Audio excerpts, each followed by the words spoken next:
The vampire and Lycan clans had been at war for centuries before I was born. Their endless conflict hidden from the human world. I was turned by a vampire and given the strength to avenge my family against the Lycans, and I was good at it.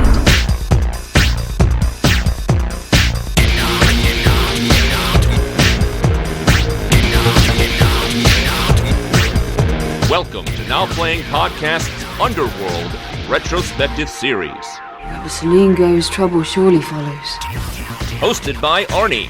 Information is power, and I collect it with a passion. Jacob. I know exactly what you are. And Stuart. He's too powerful for you alone. But be warned, this episode will contain detailed plot spoilers and strong language. The sun will burn you to ashes out there, or you can die with some grace in here. We hope you enjoy the show. Show me what you have. Yes, sir.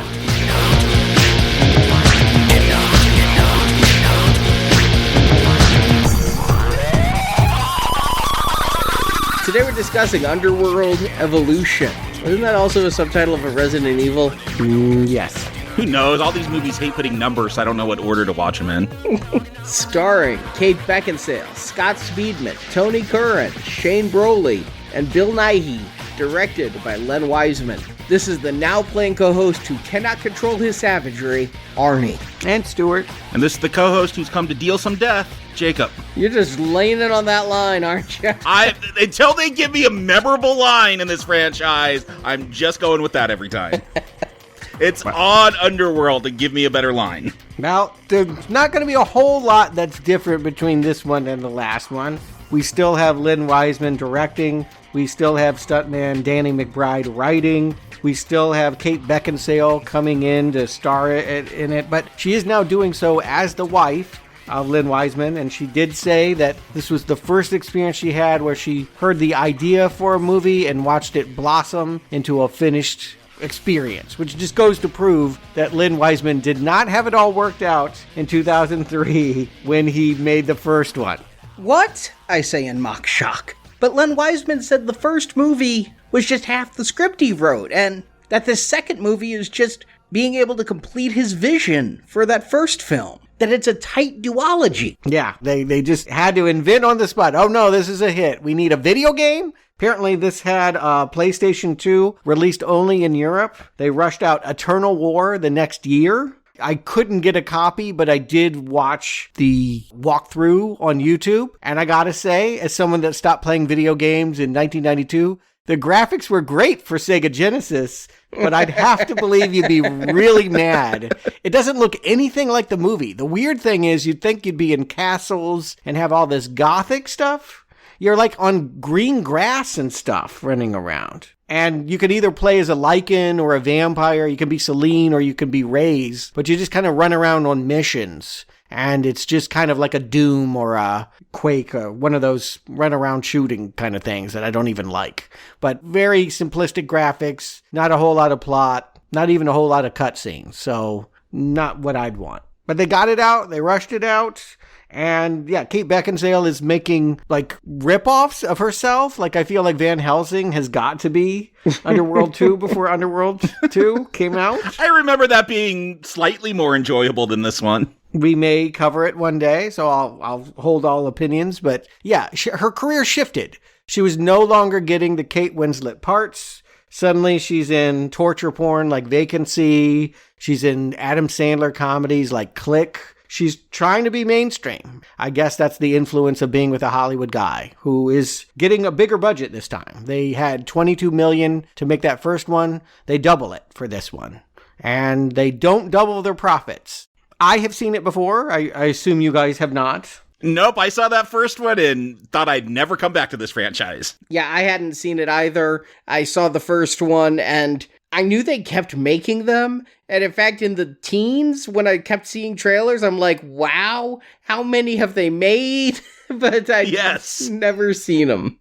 I, like you, thought I would never go back. But when I moved to Los Angeles, I've already mentioned on the Harry Potter shows that when the fourth movie came out, I was in a roommate situation that was perilous. and I needed to find a friend, and so I agreed to see a Harry Potter movie, having seen none of the ones before, just so that my roommate would like me and side with me against the other one. And after I firmly got into the living situation, I'm like, ooh, I'm here. Let's go see a movie to celebrate. What do you want to see? Same roommate wanted to see Underworld Evolution. He was a big Harry Potter fan, and he was a huge fan of the first film. And I was like, oh, I already saw that one. You don't need to show that one to me. But I agreed to go to the theater and see this sequel. If that roommate ends up being rich, I hope they leave something to you in their will. Like, you really bit a couple bullets. They moved out about 3 months later, so I never went to man. another movie with them again. But it was interesting to go with a fan. I wanted to say that, again, in both experiences, I was in a space where I saw positive reactions to something that I don't want. And I'm already on record. The idea of vampires and werewolves in love is not a concept I want to explore, except maybe as a comedy. So to have seen his reaction, I'll just go ahead and put it forward, even though I walked out saying, well, that was better, right? He went, no, they ruined it. They took out all the magic. All that was magical about the first one was gone. Michael Sheen? Like, what's the magic? I don't know what's missing from this one that was in that last one that worked. We can talk about how it's different. I do feel like this one has some differences, so maybe that is explaining the absence of the magic. Arnie, why don't you give him the plot? And once again, good luck, Arnie. Picking up immediately where the last film left off, vampire death dealer Celine is on the run with her half-vampire, half-werewolf Romeo, Michael Corvus. As for Serene's former boss Craven, he has to return to Vampire HQ and awaken the final surviving elder, Marcus. Marcus was the first vampire in history, and he's not pleased with the way Craven has betrayed the coven, so he beheads the vampire. See, Marcus was the first vampire because he was an immortal man who got bitten by a bat. His twin brother William was the first werewolf, an immortal man bitten by a wolf. Don't you wish they were bitten by, like, slugs or something? Like, this could be fun. Like, get the whole family involved. A wombat. Honey badger. Those are mean. Yeah, they are. One of those short-nosed whatever Knuckles is that you didn't believe was a real animal. Echidna? Yeah, echidna. Yeah, one gets bit by a hedgehog, one by echidna. Sonic, go. Yes, let's do this. Both were sons of Alexander Corvinus, an immortal man who's trying to keep tabs on his boys. Michael Corvus is a descendant of that bloodline, which is why he was able to become the first werewolf-human super being hybrid. Marcus, now awakened, wants to rescue his brother so they can rule the planet, but his brother William was punished with eternal captivity. To free William, Marcus needs two things. The first is the key to open William's tomb, and the second is to know where that tomb is, which is only known by Celine, as it was her father who built William's prison. So Marcus attacks his father Alexander to get the key, and drinks Celine's blood to find the secret location where William is kept. So with those two elements, Marcus goes to free William. A dying Alexander has Celine drink his blood so she becomes some kind of super vampire, I guess. It's not really defined, but she seems stronger now. And she's no longer burned by the sun. But she doesn't sparkle in the sun. Celine and Michael, aided by some of Alexander's troops, go to stop Marcus. Marcus frees William, but Michael rips William's head off while Celine pushes Marcus into a helicopter rotor, killing both immortals. And now Celine and Michael are together, unhunted, in love, as credits roll. I got a question about your plot summary. You said this picks up right after the events of the first film. I thought it was 200 years later because now they say 8 centuries ago this war started with the Lycans. Last film, it was 600 years ago. What's going on? No. Last film, Celine said she'd been hunting them for 600 years. And now we find out the war has only been going on for 800 years. So she enlisted early. Like, the war had only 200 years young when Celine got involved. I mean, we're now getting into a game of telephone here. What I heard the movie say last time was it was 1,000-year war, but at the 600-year mark, that was when Craven pulled his little switcheroo. I don't know. I'm happy to go with whatever number anyone wants to supply. Apparently the number is 1202 AD. That's where we're going. Yeah. We'll go with the prequel number. Doesn't that seem kind of recent? I mean, not to get blithe, but that seems like yesterday when dealing with immortals. If dealing with immortals, I would think we're in BC. I'd think we're in Rome. I think we're in really ancient history, not in the 13th century. Now, they're filming this in Vancouver, but they're going to try and make it seem like it's still Hungary. And this is important because this is where again, Romania, there is a Dracula connection to this region of the world. So, yes, they're trying to say that historically speaking, we get in this flashback here. The one elder we didn't meet last time is the true vampire, Marcus. And yes, we see him riding in here, the opening scenes. He is the OG who sees a village has been wiped out by his twin brother, the werewolf, William, and has to start chopping heads and burning people because they're coming back werewolfy. Okay, their dad was an immortal, and then they got bit, so that mutated the immortal gene. Was he bit by something to become an immortal? I just assumed he got bit by a vampire bat and then had two perfect sons and they went different directions or something, but he was already an immortal, whatever that means. I don't understand what's going on with the Hungarian.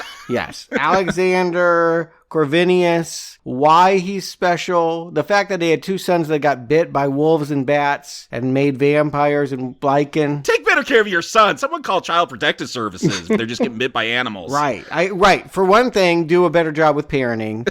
And two, if you're immortal, you got time for that shit, right? You can stay home, work from home, and make sure your children aren't being attacked by wild animals and turning into undead creatures. But I don't get it. I'll never get it. We will find out that, yes, there is an immortal man riding around in a cargo ship, not helping his sons as they tear up the world. But what is he doing? He's just cleaning up after his sons because he can't kill them. Yeah, we will see that he has SWAT teams that ride in and hide bodies and blow up things and basically try to keep from human beings the idea that vampires and werewolves are real things. And this really is funny because I listened to the commentaries, and on the first film, Len Wiseman said during one of the scenes when some troops came in, he goes, yeah, I'm not quite sure if those were Lycans or those were vampires, but we just needed to remind everybody there's a war. And now he's completely retconned all of it was Alexander's people. Mm-hmm. And again, retconning is fine when you didn't get it right the first time. When you love the first one and it's perfect, it makes you mad when you find out about midichlorians. But if they want to try and fix Underworld, go at it. Here, take it away. I like this scene. This is a good scene when we see Marcus riding in with Bill Nighy, God bless him, put on a suit of armor and got on a horse with that other chick that died on a train, Amelia, and there are the three elders trying to take out these werewolf people. Here's the thing with this opening scene, and look, sometimes I'll get a disc, and for legal reasons, let's say this was 10 years ago, statute of limitations, and I'll rip the movie from that disc and just keep it on my hard drive for whenever we get around to it. And so I use the VLC app to watch it, and with that, you can change the speed of a film. You can make it go faster or slower, which I do sometimes if it's real boring and let's just get through this. Did you cheat and watch this on fast forward? No, that I do not cheat on now playing movies. Okay. And I'm watching this though, and some of this action is just going way too fast. The transformations are happening super fast. I had to go check the speed. I'm am I on 1.5 speed? Or are they just speeding up the footage? They're we got to make this one shorter. It can't be 2 hours. And it's not consistent, but with this opening action scene, every once in a while, the footage just goes too fast, 1.25 speed. It kept throwing me off. 45 million, not 145 million. There are improvements to the technical elements of the film. They're able to shoot more, I feel on location and less on green screens. But yes, this is still a relatively low-budget movie for this kind of spectacle. And you can see the seams. But are you not with me? It's just not an entertaining scene. I actually like that it's a period piece. You said that third one is a prequel, so maybe I will like that if we're going back to the 1200s. I don't know. It's a different environment. I didn't like the drab gray cityscape for 2 hours last time. So yeah, to have a change of scenery is fun. I'm going to go the other way. I feel like you're wasting my time. I knew I wasn't watching a period piece, and so all of this backstory felt to me like acted out lore. I was happy to see Bill Nighy back, because since he got his head cut in half last film, I figured he was gone. I was very happy to see him return, but I do feel like this is kind of biding time before we get back to The Matrix. But Arnie, this going back in time here is going to set up a very important theme for this film, which is flashbacks. Because we're going to get a whole lot of flashbacks throughout this, so why not start with one? Yeah, they did flashbacks in the original, too. You bit someone on the neck and drank their blood, and you were seeing their whole life story. There's a whole lot more here. Like, I feel, again, maybe you don't get walls of dialogue this time, but you're going to get a lot of flashbacks, a lot of oranges and sienna shaded scenes. Yes, and I feel like they've done a lot here in the beginning to help people that did not see the first movie. I mean, they're hoping by giving that rolling scroll at the beginning and having this intro again, retconning things, they're hoping to get it right this time, and they're hoping maybe you don't remember too many of the details last time. You can go along with the changes and just ride what they're telling us now, which is that yes, Marcus is the vampire, his brother is the white werewolf, and they're being mean to him. Like, Victor has him harpooned and dragged away with the idea that his brother will never see the light of day again. Isn't it weird that Victor's in charge when Marcus is the first vampire? So theoretically, Marcus bit somebody who bit Victor. I would think Marcus, especially since we're going to find out he can, like, turn into some weird winged gargoyle, that he would be the one giving orders, but he seems to really take a lot of orders from Victor, because Victor made a deal that I'll give you my army if, I guess, you work for me. Yeah, this is where they have to retcon stuff, but so it makes sense with the last film. Yeah, Victor was on his deathbed, we'll see later, and was changed because a vampire needs an army in order to find his werewolf brother. Okay, I've never been in that situation. Maybe I would need an army for it. I'm just saying, and I'll say it one more time, I was pleasantly surprised at this opening scene. It's much more of a grabber than all that nonsense in the Hungarian subway station in the first movie, and not as much voiceover. I think you would care a little bit more. I think you would be a little bit more hooked into this battle between Lycans and vampires. I get more into it once we get back to the main movie, and I realize that it is picking up exactly from the last one. And I'll say in advance, probably my overall review is that these two movies work better together than either one does separately. And so when I realize we're picking up kind of from that confusing place where we left off, and Craven is still heading up the vampires, and Celine and Michael are on the run, I'm actually in a good place with that. Oh, I'll tell you where I'm really in a good place. What a great note to give right off the top. Let's kill Craven. Let's get him out of this goddamn movie. He was so bad in the last movie. We do not want him coming back for any sequels or anything else. We don't want to make an action figure if we're asked to. Just take him out here. I love that his one and only scene is to wander into the tomb room, find out that Marcus is mad, and he drank all the blood of the werewolf doctor. It seeped down in there, so he knows the whole plot of the first movie. You don't have to... I already know you were working with Lycans, and I don't liken that, so I'm just going to fucking tear off your head. This is great. Yeah, and I do like Marcus. He's got like this bat form that he takes. Oh, it's awesome. Yeah, one of the things with vampires, they can switch forms, turn into a bat, fly around. Here he is like a giant gargoyle bat, and this is the kind of fun I want. I'm not going to say it's great, but they're going in the right direction for me. It's good. When I see that wing expand, like Jeepers Creepers wishes it had this. It's cool. It works for a B movie. Again, the best villain they've had is Tony Curran blowing in here as Marcus. Although, what we're told when we get back to Celine and Michael is that they want to come rescue him. They want to wake him up because they think he'll be an ally. That's why she leaves Speedman at this safe house in the forest, is that she wants to go talk to this vampire. Yeah, a safe house where all the safe houses are connected on the same server. Like, that seems really easy. Like, it's got one fail point, which doesn't seem like a safe house. But are they also in Russia? Like, at one point, Michael's going to, like, walk into some tavern. And I think they're speaking Russia. And I just assumed, like, this in the United States because they're all speaking English. Definitely has that Eastern Bloc vibe. I mean, they got subtitles because they're speaking another language. In the cut scene that we found in the director's cut of the last film, Michael did confess that he left America after the death of his wife in a car accident. So we are supposed to be somewhere in the Eastern Bloc, I take it. It sounded like they're speaking Russian to me, but I can't tell my Russian from my Hungarian from a lot of various dialects over there, so. And neither can they. Again, this is not a culturally sensitive, we worked this all out thing. It's except Eurotrash Zoolander world where, yes, the human beings are boobs and backwards, and they don't know that they're vampires here. So when Michael decides he's not going to drink the blood that Celine left him with, but head off to the tavern, we can have a funny scene of him trying to eat human food and getting into a bar brawl. Food fight.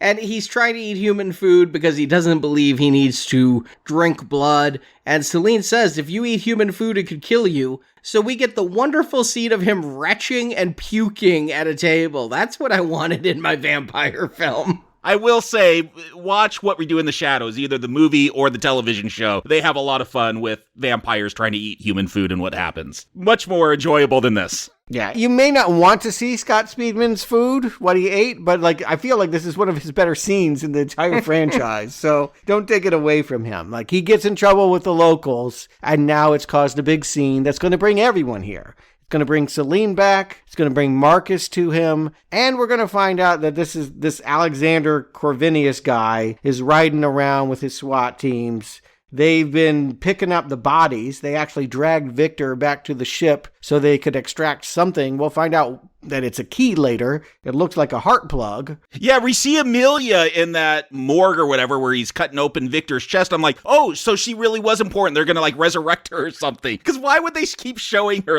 She did nothing in the last one. And here she is again. I guess if you're a continuity nerd, you're glad to see her on that slab. Yeah, again, they're all about cleanup. If they're a vampire or a werewolf, we take the body and we hide it and we cover everything up. But there's something particularly important about Victor. We'll find out that he has this key inside of him and Alexander wanted it. And now he's picking up from the local police chatter that he should head to this bar. And yeah, that makes a good sort of coming together of all the forces in this movie.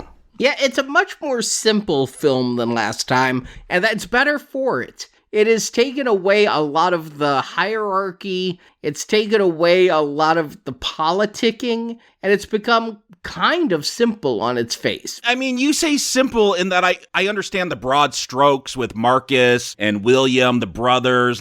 Again, why does their dad have immortality? We're going to find they're going to change everything we knew about Selena's backstory. I feel like it's kind of muddled still, but yeah, you're not going to get walls of exposition in this one. But you're going to get a lot of flashbacks, though. And that may be the magic that's missing. When I talk about my roommate that was like, oh, this is not the same. Yeah, all that aristocracy, all that lounging around and acting haughty and trying to keep track of all the names. For people that like that, they're not going to get that. It's very clear cut that there's all these factions and it's another game of chase Scott Speedman. But this time I really think there's a good chase here. I mean, I think this moment where the winged Marcus is ramming the truck that they just carjacked against the side of the mountain, this is probably the best scene in either Underworld I've seen. Sure, again, it's a lot of just shooting guns, and I don't know, this is a vampire, use those light bullets. They'll call out, at the end of this film, they're we only have these UV rounds. They never use them.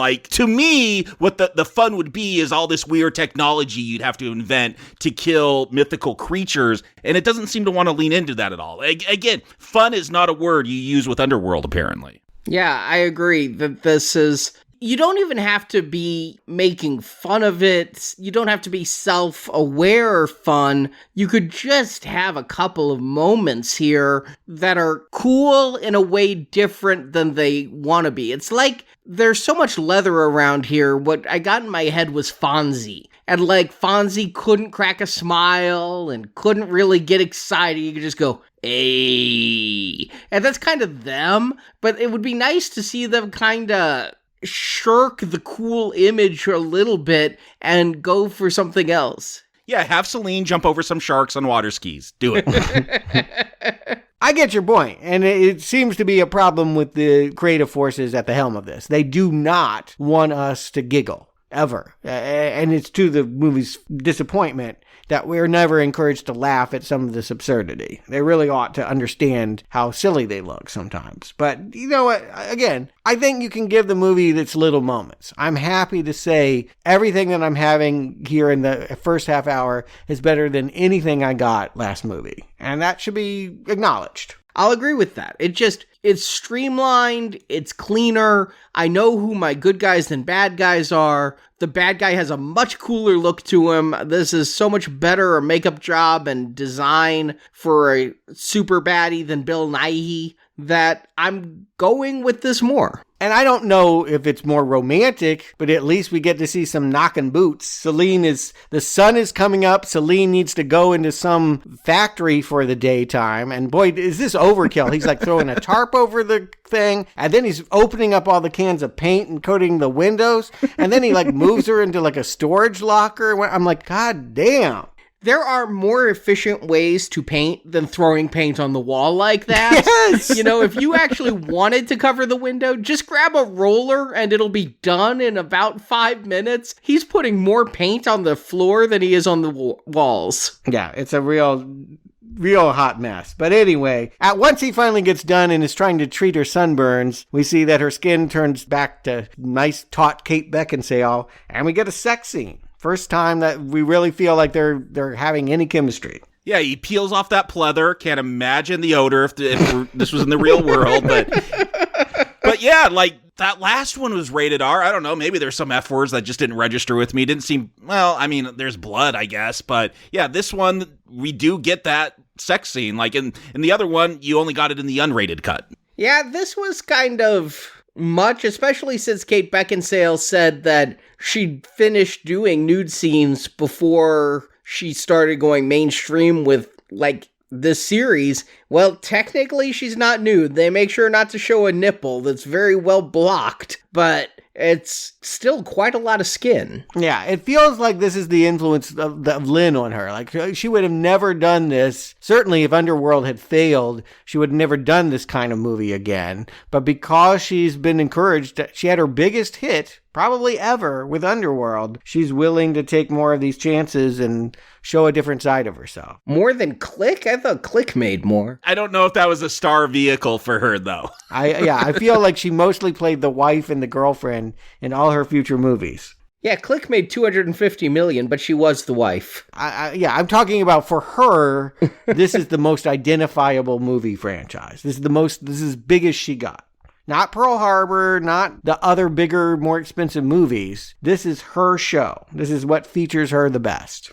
And she's having memories of childhood. Like, you're right. We got flashbacks, and they are of a little Celine. This is actually her daughter with Michael Sheen. We saw her as Nicolas Cage's daughter in The Unbearable Weight of Massive Talent. Here's little Celine drawing chalk drawings on a strange location that will be the thing that everyone wants to get to. Somewhere there is a prison for this werewolf William, and Celine's dad built it at this place while she played. I'll just say this is setting up something for me that ends up being a big surprise later, because I assume from the backstory of the last one, and then these flashbacks of her as a little girl, that Victor took her as a little girl, and I guess she grew up somehow as a vampire. You're supposed to not age, but whatever. Like, I could go with that, but she's gonna get bit much later on, apparently. Yeah, she's supposed to have been bit when she was 19. Now, I think Kate Beckinsale was about 33 when they're making this film, but she is not 19 there. Yeah. Yeah. You're supposed to just go with... We're supposed to believe she's 19. Okay. Yeah. I mean, you know. Sure, Kate. She looks youthful. Well, just put it that way. She looks good. She's objectified, and she can still pull it off. So, all right. I don't get too hung up on the numbers. So where is this location? Here's the confusing part. She was a little child, so she's not supposed to know, but somehow her memories still have the data in there. And so if Marcus bites her, he'll be able to know from her blood where the location is. Yeah, her dad was hired to make this chamber for the werewolf, and, like, did she know what he was doing? I mean, they're humans. They're not even supposed to know there are werewolves in Lycan. Yeah. So I imagine they just thought they were making a fun, maybe like a Euro Disney or something. I don't know what they thought they were making. Well, maybe a medieval prison, but since this was the first werewolf, I mean, obviously they couldn't have been too into it, and she was just like, take your daughter to work day. I don't think she knew what he was doing. She was just hanging around work, stealing keys. Yeah, medieval times, you just hung out in the mines with your dad and drew on the wall. Yeah, so it's kind of hard to have a memory of something that you didn't know. But that's what we're to understand, is that she knew, even if she didn't know, the information is buried there. And so I guess Marcus is really trying to get a bite out of Celine here. She's trying to figure out where this prison might be. And so she goes to visit the vampire historian who's having a three-way. A vampire historian who's also an outcast that she outcast? And he keeps werewolves, and we're also told that vampires weren't supposed to study history, but yeah, they have a historian here. But that's why he's an outcast, maybe? But again, this is fine if you want to like imply a backstory and then like later tell us what happened here. But yeah, they're acting like there's this great like, oh, this will be something when they finally get together. I have no idea why she put him here, but it ends up not being too much of anything. The actor is kind of flat in the role. I guess it's kind of funny that he's in a three-way, but other than that, this just becomes a data dump. This is the closest they get to having humor in the film, is with Tanis. Well, I do like Celine's line that banishment is more comfortable than I'd remembered, and yeah, here's where you definitely get your R rating. And the thing is, at this point, we're about halfway through the movie, fortunately, and it has been pretty go. And when we get here, I'm like, oh boy, it's finally time for our exposition scene. He is going to reveal this whole backstory, but it's only about 5 minutes or so. No, but Act 2 is slow. I was complimenting the first 30 minutes of this movie, and I do feel once they're on their quest, there is something that's a little bit more labored, a little less fun. Maybe some of it's that they haven't improved the Lycan suits too much. So when she's down in the tunnels, stabbing them and what have you, it's not really a good fight. Not a good fight in the same way as the flying bat guy hitting the truck is. I do kind of like, we'll see Michael when he, I would say vamp out or Lycan's out, but he's doing both, and he's like ripping their jaws off like that. Yes. He'll do that later on too. And like there are little things like that are fun. Yes. Ripping the jaw off my enemy feels like a Mortal Kombat move. But yes, this is where she learns a couple things. First, they're asking about this medallion. And when did this become a thing? I remember that Lucian had a medallion last movie. And they're now trying to retcon that he was there when the dad built the prison, and that's a key to the prison that he gave to the Lycan? Yeah, Victor and Lucian both had keys to the Lycan, even though there's like no relationship. I guess that's the safeguard, is that Marcus can't go get him at any time. Right, because Marcus is a vampire and Lucian is a werewolf. If Lucian has the key, then Marcus can never free his brother, I guess. And then the other medallion is, it's like you made a spare key, and the dad gave it to Celine, and she gave it to... The dad gets the key that was inside Victor, right? We see that, where he cuts him open and takes something out of his chest. Yeah, I haven't gotten there yet, but why would Bill Nighy put anything inside of his body? Like, I don't get that. Because that way he wouldn't lose it. That's what they say, is he kept it with him at all time. Is that what I should do with my keys?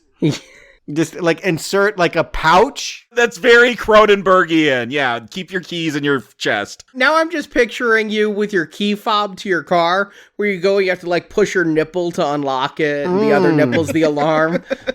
There are days when I would wish for it. I'll just put it that way. But anyway, it's neither here nor there. Okay, so this is a very bizarre, not very enjoyable idea that everything is about medallion keys. And so they have one, they need to find the other, and Marcus is playing catch up. He's flying around, drinking horses in stables, and showing up late and attacking Tanis for the fact that he knows the other key is with Alexander. And Marcus is doing the thing that you wanted all the vampires to do. He's just sucking Tanis's blood to get that flashback information. Like he will just get it all through sucking blood like you wanted. Right, yes. And the historian does not know where the prison is, but he does know where the guy that knows where the prison is. And so everyone's going to this ship, which again, I guess they're not trying to meet up with these people. They're just cleaning up their mess. It's, you wish this were calibrated better. The beginning was a reason to hope, but now I feel like the screenwriter, the director, they're all stumbling into the problems they had last movie with plotting. And I'm not really sure why people are running to and fro. It kind of gets better, though, when they get to Alexander. I don't know why Alexander's immortal, right? They never tell us that. No. But he's an immortal who had 2 immortal sons. I thought the sons were immortal because they became werewolves and vampires, but no, apparently they're all Highlanders. And so he's immortal, and he doesn't look ancient. You know, he looks rather modern. Derek Jacobi's pretty old, but I mean, he's about the equivalent of Bill Nighy. He has the same kind of rep of, probably even a little bit better. I'll be honest, Derek Jacobi has done a little bit more notable BBC than Bill Nighy, in my opinion. I'll agree, though, with Arnie, is I feel like Bill Nighy, Victor, like he feels ancient. He just feels like an old guy, but not ancient. Agreed. He doesn't feel like a person out of time. His beard looks like a modern cut. His hairstyle's modern. He's moving pretty well. He's talking without any weird accents. And so he seems rather normal in the middle of this. Like he's kept up, you know, like you could probably talk the latest music with him, the latest Slipknot song or something. Mm-hmm. But when we get here, it at least again makes it very clear what the stakes are, and what it was we were seeing in that prologue scene is that the twins, the werewolf, the reason they didn't just kill him is there was a fear that if you killed him, all werewolves would die. And so they just had to put him in captivity forever. That's right. And same thing with vampires. The vampires, Marcus being the original, if you kill Marcus, all the vampires die. And that is something that comes from the lore out there in pop culture. So again, trying to look at these two is, what are they saying about vampires and werewolves? What are they changing to make convenient for storytelling? And when are they playing by the rules? Like, yeah, I want to call them out. Like, that is a thing. Yeah. So they go to this boat and they find out this, he has an alternate name. Doesn't really matter, but he goes by Lorenz Macaro, but he's really Alexander the Immortal. And rather than explaining how he got to be that way, Marcus just kind of busts in and basically feels like he kills Michael. He impales him. He really wounds him. Celine's not even going to be able to revive him with her own blood, and she's crying a lot. And we realize that this is bad news for Scott Speedman. No sequel for you. And he kills his own father. We find out what his real plot is. When he gets his brother free, they're going to create a new race with Marcus as the god. And because gods don't have fathers, and because he's really mad at Derek Jacobi for riding around on a boat and doing nothing for him, he just kills him here with a sword. Except he's immortal, so is he really dying? It seems like his people could heal him. Like, they say, let's go get the med kit, and he's like, no, let me die. Well, he does set off an explosion at the end. I think even if you're immortal, if your atoms are scattered all over creation, what's the point of living if you can't be a single being? So yeah, he basically, his dying act is to allow Celine to drink his blood. And because we don't understand him, we don't understand what that means for Celine. But she says, what will I become? And he says, the future. I took it that Alexander was a hybrid already. That's why he was so powerful. And then his son split, because they're not going to tell us anything. So at this point, I did think Celine was a hybrid as well. I thought she was going to wolf out at some point. I kind of agree with that. It feels like whatever she is, you couldn't call her a vampire anymore. And so it's weird that there's a battle, right? Why are she and Marcus fighting? They should all be wanting to have hybrids. Yeah, just we're all coming together. Again, that free love Lycan thing. Let's make hybrids that are totally stronger. Why not? If he hadn't hurt Scott Speedman, she could probably get on board with that. But because Michael is almost dead, I think that's why she says, okay, because he drank my blood, he knows where the climax is, and we'll follow him there, even though it's my memory. Damn it. I should know where this prison is. And we get, some kind of battle. Help me out. So Alexander is dead. His men are what? They, at some point, will wolf out, and they feel like they're kind of Lycan, or maybe they're hybrids. At some point, they're helping her, and then at another point, they're attacking her. I didn't think they attacked her. I thought Lycans were attacking, but I didn't think they were Alexander's men. I thought Alexander's men were just some goons. Yeah, there's Lycans attacking, but I feel like Alexander's men, I don't know if they're anything. No, they are his men. What happens is, I'll walk you through it. So they're walking around, they're fighting the big white wolf who gets let out, and he's really mad about all the centuries that he's been in there. William. He's got such a great name as William. I mean, that screams legacy. Victor Marcus William. Yeah. Celine locks Marcus in some room. She uses her key to lock him somewhere so they can just beat on William for a little while. And then she throws bombs in the air. It blows a hole. The moonlight is shining down, and suddenly all of those men that she's with turn into creatures that attack her. So you tell me. I don't get it. No, you tell me. I don't know. Again, I find a lot of this action pretty incomprehensible. Yeah.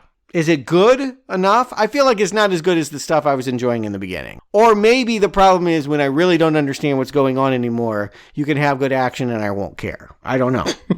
Yeah, maybe. Yeah, because again, none of this is grabbing me. Like, there's a helicopter. I'm like, okay, someone's going in those blades. Like, I don't feel like there's a lot of creativity here. And again, if something like The Matrix is your template, like, it revolutionized how action is done. And it can't even be a credible copy. See, I actually liked the fact that the helicopter fell. Now, I have a problem with Marcus pulling it down because he has no leverage. He could be as strong as he wants to be, but without leverage, he's just going to be climbing that rope. He's not going to be pulling down a helicopter. But beyond my physics problem, I thought it was a really good helicopter crash, but the fact that the blades kept going, I'm like, yes. Oh, that's atmospheric and things. Oh, wait, somebody's going to go in them. That's the only reason you leave it open is somebody is going into those blades. That's how Marcus is going to die. Even more funny, it crashes sideways into that rotting bridge that like people were falling through, but somehow that bridge is still there with like a helicopter sticking in it. I'm like, I don't know how that works, but kind of fun. Again, we're not asking logical questions when we get to see people go into blades and get chopped up. At the same time that we are told we only have UV rounds left, and then they just keep shooting machine guns. Like, I really thought, like, you drop that line, we only have UV rounds, like, that's how you're going to save the day. But nope, like, never shoot a UV round in this film. Yeah, the guns are even less useful in this film than the last, but yet they're used even more. But because there is Michael still, and suddenly he's decided to revive, is there a significance that did he just need time to heal? I'm not sure. All of a sudden, he's leaping around again. Yeah, I think they thought he was dead, but then they even play an overlay of the audio from the last time. It's like, you could become something even stronger. You could become immortal. You could become unstoppable. And so just time is all he needed. Nothing can kill him. He is the new Alexander. He is the new immortal. Mm-hmm. And so you can use him to fight William while Celine can attack Marcus. You got vampire on vampire, and I don't know. Scott Speedman is supposed to be a hybrid, but I mostly think of him as a wolf. It's wolf on wolf and vampire on vampire here for an end, and he gets to tear off another jaw. So kind of fun.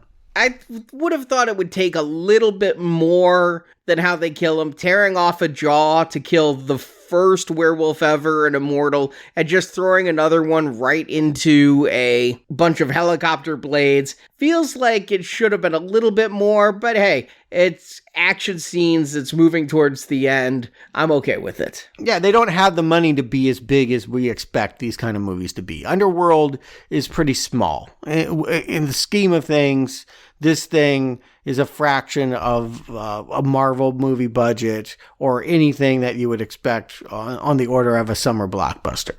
Fair enough, but you could get a choreography crew. Like, cheap kung fu movies do it all the time. Like, again, maybe that's not the appeal, the action. To me, that's what I would assume is the appeal. Let's see vampires and Lycans, like, kung fu each other to death. That sounds cool. But maybe, like your roommate, that wasn't the appeal. They want to see people sit around in a castle. Well, these are made and written by stuntmen, though. So again, they had to be thinking about the stunts themselves when they wrote the scenes. I'm at a loss as to why they're not more gripping, other than I just don't give two Fs about these characters. Any of them, really, if I'm honest. But I did like Marcus the best, and I'm sad he won't be in the sequel.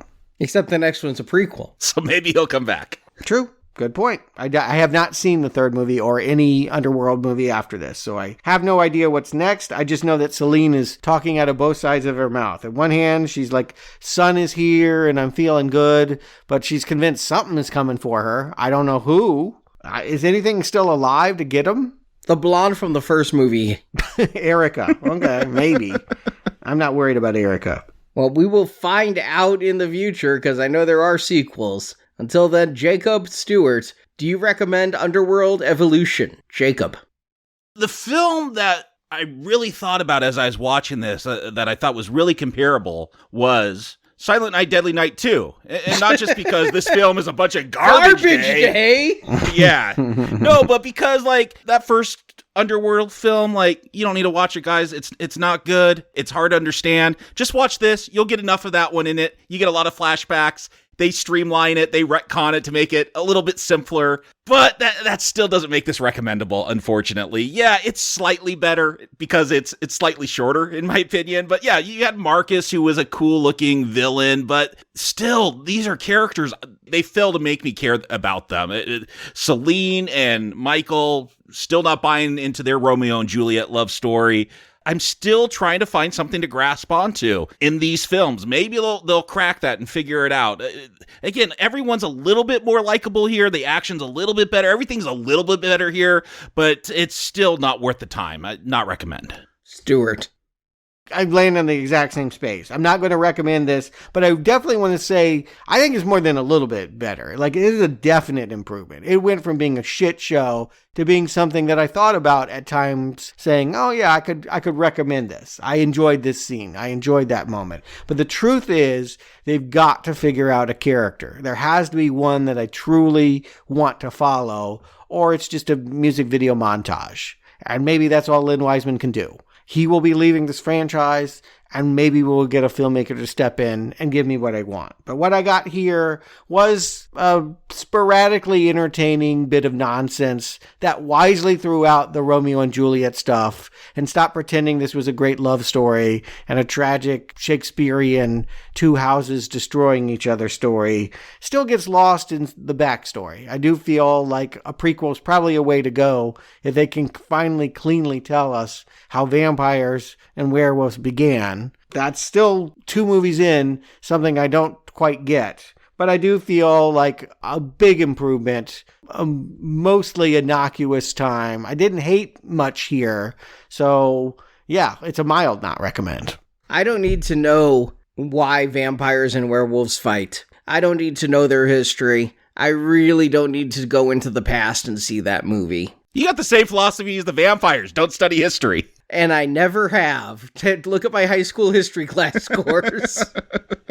But I don't need to know that in order to have a good time watching animals punch each other. And yeah, this film improves upon the last one in every way. It's streamlined, it's sleeker, the cast is much smaller. I mean, there may be more people on screen. I know there's the one security guard that kept looking like he was going to say something, and then never said a word, and like the moment he opened his mouth to speak, got shot, so that guy doesn't get his SAG card. But there may be more people on screen, but less of them matter, less of them speak. We're pretty slimmed down. Now, I'll be honest, I don't think I'm going to end up recommending any of these Underworld films. I don't know if I'll recommend any Twilights or not. I think they have a greater shot, honestly, because at least I know they started with writing and not started with stunting. But if they're just like this, at least I'm not going to be suffering through the series. It's a weak not recommend. Yeah, agreed. Like, it would be wrong to complain at the same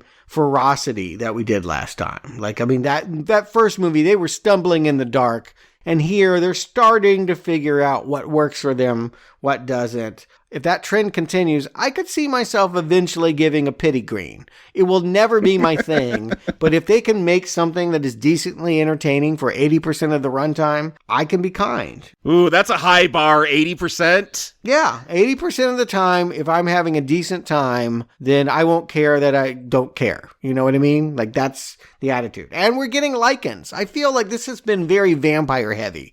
I feel like this Underworld series has been all about, who's the elder leader of the vampire clan. Because vampires are like sexy and have cool clothes, and Lycans are dogs. Yeah.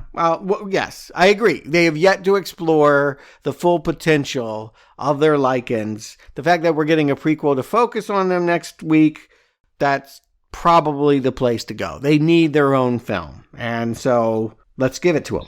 I'm excited by the cast next time, though. I may not need a prequel movie taking place, but we're bringing back Bill Nighy. We're going to have Rays again. We're going to have Rona Mitra, who is an actress I really like. And Michael Sheen's going to be coming back as Lucian, who was one of the better parts of that first film. So I'm optimistic-ish going into the next one. That's a big word to use for this franchise, I feel. Optimistic-ish.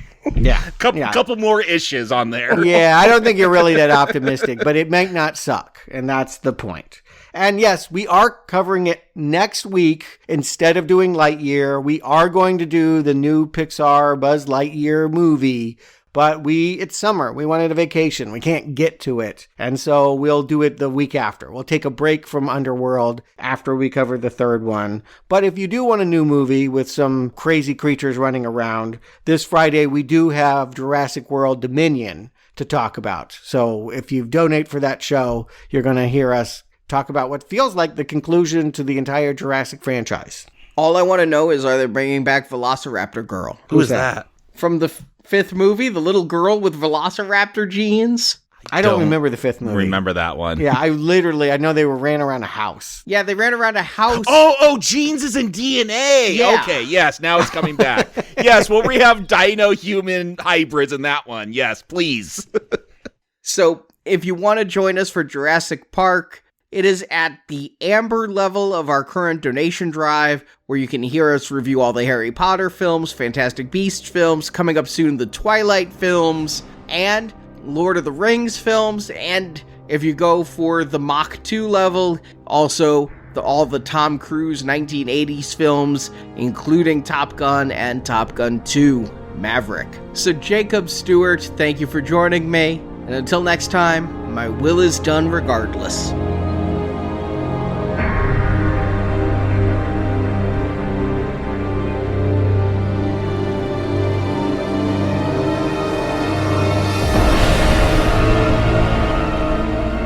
My journey has now come full circle.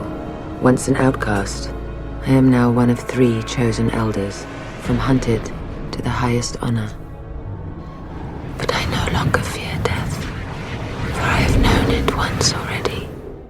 Thank you for listening to this Now Playing Podcast movie review. They've been silenced, but otherwise unharmed, as ordered. We hope you enjoyed the show. You've done exactly as I hoped and planned, if not more. Help us spread the word about this show by leaving a 5-star review on Stitcher, Podbean, iTunes, or your podcast store of choice. Why are you helping me? I'm not. I'm helping me. Want more reviews like this one? In the archives section of NowPlayingPodcast.com, you'll find more than 1,000 in-depth movie reviews from our panel of hosts. There is no beginning. There is no end. There is only becoming. On our site, you can hear reviews for every installment in the world's biggest film franchises, including the Marvel Cinematic Universe, Star Wars, Spider-Man, Batman, X-Men, James Bond, Middle-earth, Jurassic Park, Fast and Furious, and Transformers. Enough to produce an endless supply of... Plus, we have individual movie reviews, such as Avatar, Titanic, E.T., Inception, Big Hero 6, Ready Player One, Pulp Fiction, Apocalypse Now, Dr. Strangelove, and hundreds more. Dead or alive, you will give me what I want! And come back to NowPlayingPodcast.com next Tuesday for another all-new movie review podcast. Piece by delicate piece, the puzzle will fall into place. Support from listeners like you keeps Now Playing Podcast on the air. Yes, I have taken from him, but I have given so much more. You can donate directly by tapping the support button at NowPlayingPodcast.com. I can assist you. Well, you already have.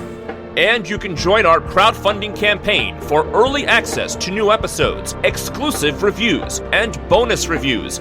Pains me to admit it, but for the first time in my life, I genuinely fear for our future. Need more Now Playing? Subscribe to our In Focus weekly newsletter for exclusive digital download giveaways, celebrity interviews, behind-the-scenes insights, and more. Sign up through the subscribe page on our website and get it delivered to your inbox every Friday. I need you to deliver a message. Grunt if you understand. You can also compare notes with us on Letterboxd. Go to letterboxd.com/nowplaying to see what our hosts are watching when we're not recording podcasts. And follow Now Playing on Facebook, Twitter, Instagram, and our YouTube channel. The vampires didn't realize you were following a human, did they, Race? No. Want 375 more Now Playing reviews? Get the Now Playing book, Underrated Movies We Recommend. Arnie, Stuart, Jacob, and Marjorie reviewed 125 different movies you probably haven't seen, but you should. Find out why in Now Playing's first book of movie reviews. Do you not realize this is a gift I am giving you? The ebook is available now, and the audiobook and print book will be coming soon. Find details at nowplayingpodcast.com/book. My eyes see beyond the surface of so many things. Now Playing Podcast is produced by Arnie Carvalho. Without me, you'd have nothing. You'd be nothing. Associate produced by Jason Latham. There's no room for error with me. Now Playing is edited by Heath, Stephen, Santiago, and Arnie. I kept the secrets, cleaned up the mess. Now Playing credits read by Brock. Eye contact, preventing him from making the change. The opinions expressed in this podcast are those of the individual hosts and may not reflect the views of Venganza Media Incorporated.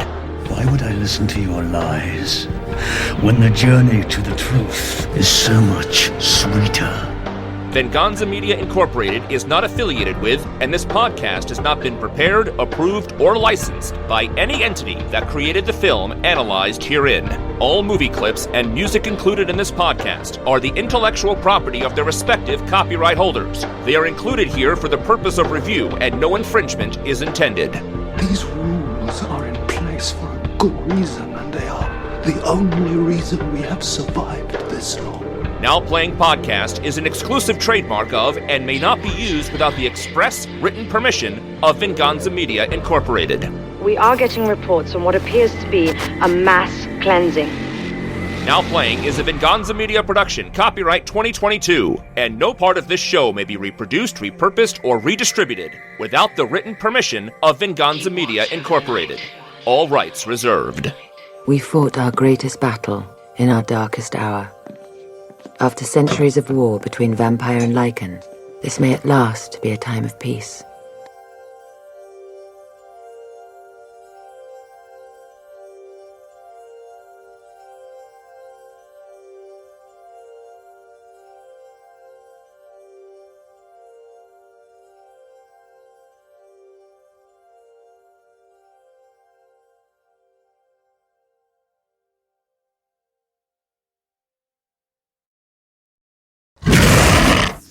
Today we're discussing Underworld Evolutions, starring Kate Beck. It's an evolution. Is it plural evolutions? Or No, That's it's what an I was evolution. trying to tell. Picking up immediately where the last film left off, vampire Death Eater Celine is on the run with her half-vampire... Death Dealer, not Death Eater. Did I say Harry Death Potter Eater? reference. Yeah. I actually wrote Death Dealer, so... Harry Potter on the brain. So much better than these. And I know you didn't like him, Stuart, but Michael Sheen is back too. Oh, okay. I didn't say anything about Michael Sheen. Oh, it was Craven you didn't like. Yeah. Yeah. I don't ever put Michael Sheen on the same level as Craven.